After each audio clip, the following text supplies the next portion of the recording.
모세와 아론의 지도자 자격을 두고 따지는 무리들이 있었습니다. 이들은 이 모세와 아론이 이스라엘의 지도자로서 그리고 대제사장으로서 자격이 없다고 생각을 했습니다. 이를 주도하던 사람이 레위 지파이자 고핫 자손이었던 고라였습니다.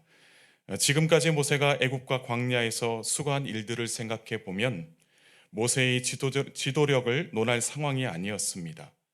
그런데 고라를 중심으로 무리들이 모여서 심할 정도로 모세를 대적했습니다. 이들의 악행에 모세는 화가 많이 났습니다.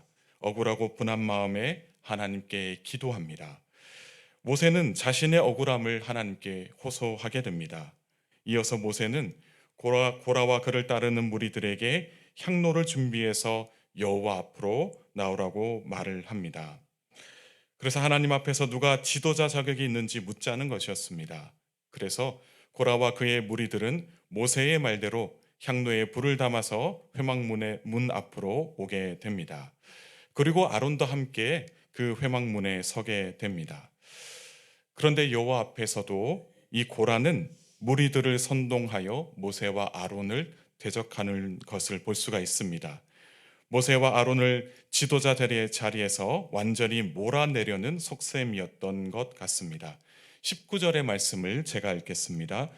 고라가 온 회중을 회막문에 모아놓고 그 두 사람을 대적하려 하매 여호와의 영광이 온 회중에게 나타나시니라. 아멘. 고라와 그의 무리들이 모세와 아론을 대적하려고 하는 그 순간 여호와의 영광이 온 회중에게 나타났습니다. 바로 절체절명의 순간에 하나님께서 그들 가운데 나타나신 겁니다. 그리고 하나님께서는 그 가운데에서 모세와 아론에게 말씀을 하십니다. 하나님이 다른 사람들이 아닌 모세와 아론에게 말씀하셨다라는 이 뜻은 여전히 이 둘을 지도자로서 하나님이 인정하신다는 뜻입니다. 여전히 모세와 아론은 하나님의 백성을 이끌어야 할 지도자였기 때문에 하나님께서 이 둘에게 말씀하신 것입니다. 모세와 아론은 사람들에 의해서 세워진 지도자가 아니었습니다. 하나님께서 직접 부르시고 이스라엘의 지도자와 대제사장으로 세우신 자들이었다라는 것입니다. 따라서 하나님 외에는 이들의 지도자 자격을 논할 사람이 없어야만 했습니다.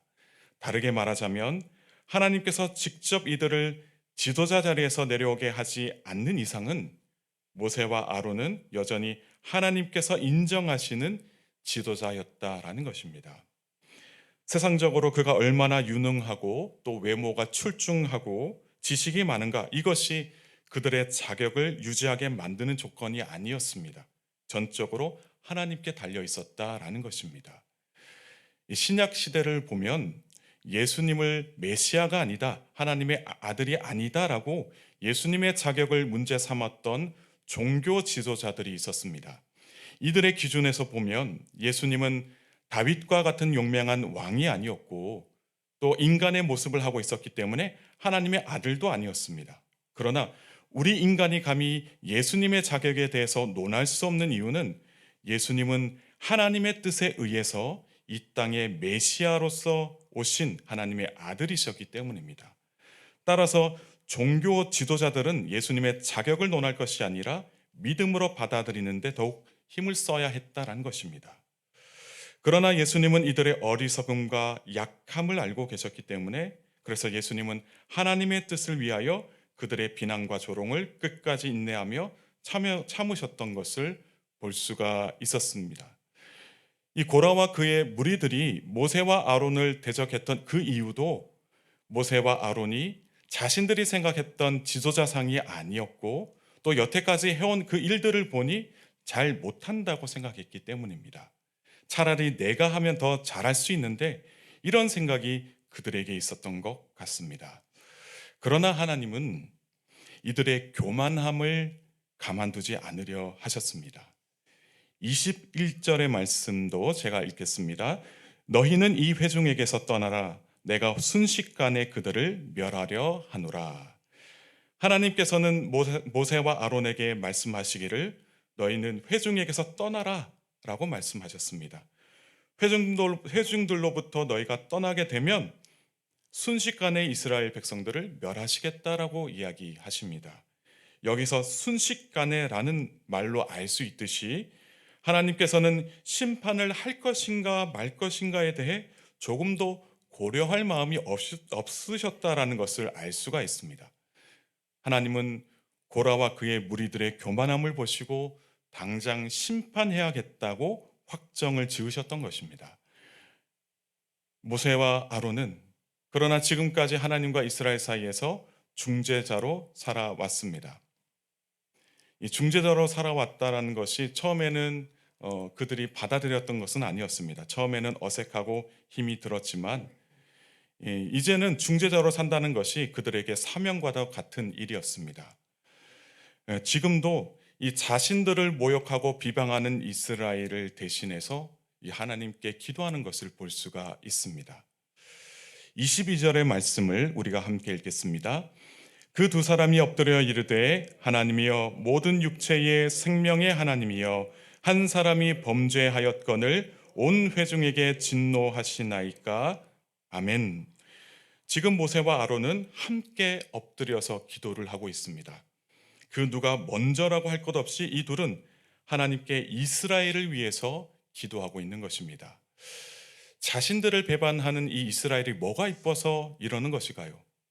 모세와 아론은 이스라엘이 잘해서 기도하는 것이 아니었습니다. 하나님의 진노로 사라질 운명에 처해 있는 이스라엘이 너무나도 불쌍하기 때문에 하나님께 기도한 것입니다. 하나님, 모든 육체의 생명의 하나님, 한 사람의 잘못으로 이스라엘 모든 백성들을 심판하실 것입니까? 이렇게 하나님께 묻고 있습니다. 그러니까 한 사람의 잘못으로 이스라엘 전체가 심판받지 않도록 용서해 주시기를 하나님께 간청하고 있는 것입니다. 하나님께서는 어떻게 하셨을까요? 하나님은 모세의 기도를 받아들이셨습니다. 그리고 이스라엘에게 고라와 다단과 아비람의 장막에서 떠날 것을 명령하셨습니다. 이들의 장막에서 떠나는 자들은 하나님의 심판에서 면하게 될 것이라고 말씀하신 것입니다.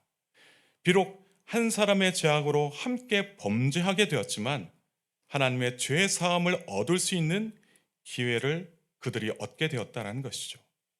이것은 그들의 노력이 아니라 모세와 아론의 기도 덕분이었고 하나님의 은혜 때문에 그들이 이러한 죄 사함을 얻을 수 있는 기회를 얻게 된 것입니다. 그래서 모세는 하나님의 음성을 듣게 되자 당장 일어나서 다단과 아비람이 있는 장막으로 가게 됩니다. 하나님의 심판이 이제 곧 그곳에 임하기 때문에 될 수 있으면 많은 사람들이 하나님의 심판에서 벗어나면 좋겠다. 그 마음에 급히 그곳으로 간 것입니다.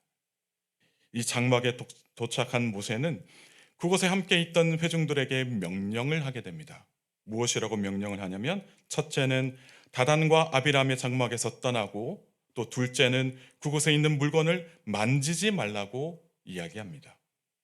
이 장막을 떠난다는 것은 그들과 함께 몸담고 있지 않겠다라는, 이제는 그들에게서부터 자신의 몸을 분별해내겠다, 구별해내겠다라는 그들의 의지인 것입니다. 그리고 그들의 물건에 손을 대지 않겠다라는 것은 마음도 완전히 돌이키겠다라는 것입니다. 그래서 몸과 마음을 그곳에서 완전히 벗어나야만 그들이 하나님의 심판에서 벗어날 수가 있었던 것입니다. 모세가 내린 이 명령에 함께 장막에 있던 자들이 떠나오게 됩니다. 무리들이 떠나오면서 무리들이 이렇게 다 떠나왔을 때에 이 장막에 남아있는 사람들이 있었는데 누가 남아있었냐면 다단과 아비람 그리고 그들의 가족들이 있었습니다. 사실 우리가 생각해 볼 때 그들의 가족들도 함께 장막에서 벗어났더라면 심판을 피할 수 있었지 않았을까 하는 생각이 듭니다. 그러나 그들은 모세를 통해 선포된 하나님의 말씀보다는 이 다단과 아비람을 더 신뢰했던 것 같습니다. 그러나 그들의 잘못된 선택으로 인해서 하나님의 심판에서 벗어날 수가 없게 된 것입니다. 다단과 아비람을 비롯한 그들의 가족들은 이 장막 앞에 서 있습니다. 모세는 이러한 일들이 모세 자신의 임의로 한 일이 아니라 하나님의 명령에 의해서 된 것임을 분명하게 이야기하고 있습니다. 그리고 하나님의 심판이 다단과 아비람의 장막이 아니라 다른 백성들에게 임하게 되면 자신은 하나님의 세운 지도자가 아니라고 이야기를 합니다. 그러니까 하나님의 심판은 오직 그 다단과 아비람의 장막에 임하게 될 것이라고 이야기하고 있는 것입니다. 그리고 모세는 하나님의 심판을 받게 되는 이유는 하나님을 멸시했기 때문이라고 이야기하고 있습니다. 결국에는 모세가 말한 대로 다단과 아비람이 서 있던 그 땅이 갈라지게 되었고 그곳에 있던 집과 사람들, 그 모든 재물들이 다 그 땅 속으로 삼켜지게 됩니다. 이 모든 광경을 옆에서 지켜본 이스라엘은 부르짖으면서 도망을 가게 되었고 또한 이 고라를 추종했던 250명도 하나님의 심판으로 말미암아 불로 소멸되고 맙니다. 사랑하는 성도 여러분, 오늘 이 말씀을 통해서 우리에게 말씀하시는 바가 있습니다. 오늘 하루도 우리도 이스라엘을 위해 기도했던 이 모세처럼 세상을 위해서 기도할 수 있기를 바랍니다. 하나님의 심판이 이 땅에 임하게 되면 스스로 자기 목숨을 구할 수 있는 자들이 없다라는 것입니다. 한 영혼이라도 구원을 얻을 수 있도록 우리가 이 세상을 놓고 함께 기도한다면 긍휼이 많으신 하나님께서 이 세상 사람들을 불쌍히 여겨주시고 이 죄악에서 구원해 주실 줄 믿습니다. 오늘도 모세와 같은 중재자로서의 사명을 다하는 저와 여러분 모두가 되기를 주님의 이름으로 축복합니다. 함께 기도하시겠습니다. 우리의 모든 것을 다 아시는 하나님 아버지, 새벽을 깨워 말씀과 기도로 오늘 하루를 시작하게 하시니 감사를 드립니다. 오늘 이 민수기의 말씀을 통해 하나님의 말씀을 듣게 되었습니다. 세상이 우리 그리스도인들을 멸시하고 대적하는 것이 하나님을 멸시하는 것과 같다고 말씀하셨습니다. 세상에서 일어나는 일로 억울함과 분노가 우리 마음속에 일어날 때 하나님 앞에서 무릎 꿇고 기도할 줄 아는 그리스도인들이 될 수 있도록 주님 은혜 베풀어 주옵소서. 그래서 하나님께서 우리의 억울함을 풀어주실 줄 믿고 의지하는, 오직 하나님만 의지하는 그리스도인들 될 수 있도록 은혜 베풀어 주옵소서. 하나님께서 우리와 함께 하심으로 말미암아 우리 마음속에 있는 그 수많은 억울함과 분노와 그 낙심들이 사라지게 되고 오직 우리의 마음에 평안함을 주시며 오직 하나님께서 주시는 그 은혜로 살아가게 하실 줄 믿습니다. 우리의 든든한 후원자 되시는 그 하나님만을 의지하며 세상 속에서 살아가는 믿음의 사람들 될 수 있도록 은혜 베풀어 주옵소서. 세상은 여전히 악합니다. 그러나 하나님의 심판이 이제 곧 이 땅 위에 임하게 될 것을 생각하면 세상 모든 영혼들이 불쌍하게 여겨집니다. 긍휼하신 주님, 모세와 같은 심정으로 세상을 위해 기도하기를 원합니다. 세상의 구원 문제는 오직 하나님께 달려 있사오니 불쌍히 여겨주시어 죄와 사망의 권세로부터 저들 영혼을 건져 주옵소서.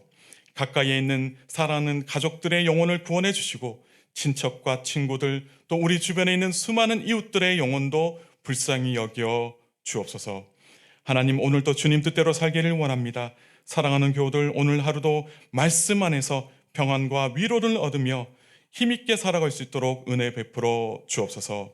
감사드리며 예수님의 귀하신 이름으로 기도하옵나이다. 아멘.